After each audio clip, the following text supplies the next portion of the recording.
Assalamualaikum warahmatullahi wabarakatuh. Perkenalkan nama saya Guru Syanidi dari kelas 11 kelas 4. Di sini saya akan menerangkan materi mengenai perpajakan. Jadi, pajak itu apa sih? Menurut KBBI, pajak merupakan pungutan wajib yang biasanya berupa uang yang harus dibayar oleh penduduk kepada negara atau pemerintah. Pajak ini berkaitan dengan pendapatan, pemilikan, harga beli barang, dan lain-lain. Selanjutnya ada fungsi pajak. Yang pertama ada fungsi anggaran. Fungsi anggaran ini berfungsi sebagai sumber penerimaan kas negara. Jadi pajak yang dikumpulkan dari masyarakat digunakan untuk membiayai pengeluaran negara. Nah, semakin banyak masyarakat yang bayar pajak, maka semakin besar pula pendapatannya. Yang kedua ada fungsi alokasi.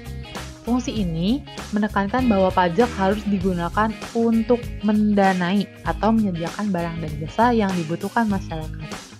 Contohnya, ada pembangunan sarana dan prasarana atau bahkan bisa membangun sebuah infrastruktur. Fungsi ketiga ada fungsi distribusi atau pemerataan. Di fungsi ini, pajak digunakan untuk pembangunan ekonomi, yang artinya pendistribusian pajak secara merata diharapkan dapat memperbaiki taraf hidup masyarakat yang lebih baik.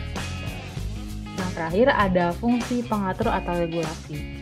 Dalam fungsi ini, pajak digunakan sebagai pelindung produksi dalam negeri.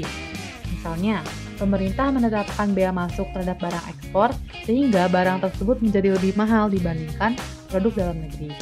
Nah, bea itu akan masuk ke dalam kas negara. Berikutnya ada manfaat dari pajak. Yang pertama, membiayai pengeluaran negara.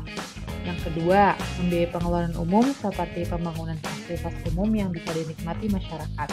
Dan yang terakhir ada membiayai pengeluaran produktif seperti penyaluran bantuan bagi nelayan dan petani. Materi terakhir yakni ada tarif pajak. Berdasarkan sifatnya, pajak dibagi menjadi 4 kelompok. Yang pertama ada tarif pajak proporsional atau sebanding, yang kedua tarif pajak tetap atau konstan, dan yang terakhir ada tarif pajak progresif dan progresif.